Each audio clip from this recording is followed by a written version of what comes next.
Igama lam ndinguNonzondelelo Manyashi, ndisuka kwalapha kuBengu. Iprogram kaLouis ndiyijoyine 2024 nge-1 ka-Agasti.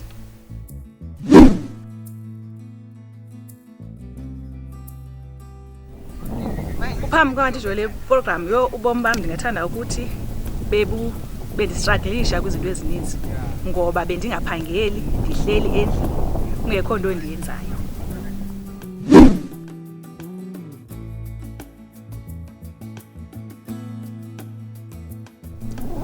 Into endizifundileyo kule program, ndifundile ukuba umhlaba ayingomhlaba oyi-one, zininzi iindidi zemihlaba. Umzekelo kuthiwa kukho i-loam soil, i-clay soil, kubekho ne-sandy soil. So kule mihlaba ke yohlukile, awuvele ulime noba kukuphi na.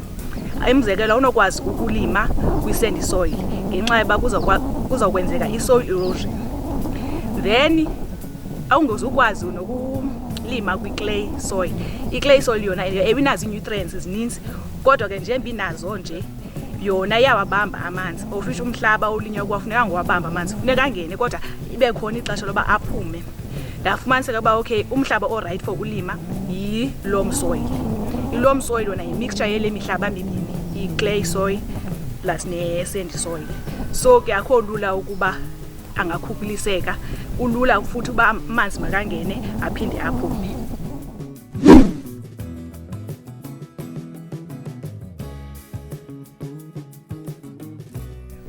Umehluko mkhulu kakhulu owenziwe le project apha kule lali yethu. Uninzi lolutsha lalapha belungaphangeli, lungenanto liyenzayo.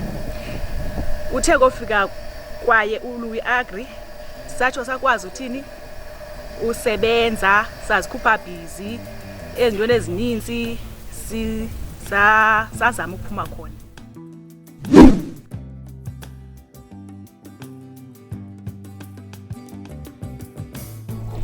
Indlela uLouis Agri aqhube ngayo ndingatsho ndithi iyandonelisa, ngoba ukuba ibengekho ngesihleli singekho nto siyenzayo, ngezingekho izipinatshi kwi-backyard garden zethu emakhaya, ngoku siyakwazi ngoku uba sikho isishebo endlini sibheke egadini siyokha isipinatshi, itswere sipheke.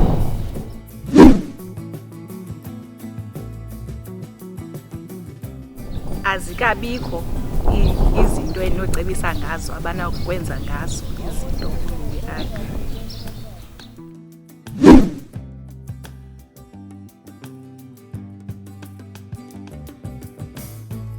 I-toolkit endiyifumene kwaLouis Agri ibutshintshile ubomi bam. Umzekelo, ndine-backyard garden endiyigrumba ngezi toolkit. Ndisebenzisa ikiriva for uthutha amanzi, ndikwazi ukunkcenkceshela phaa egadini ekhaya.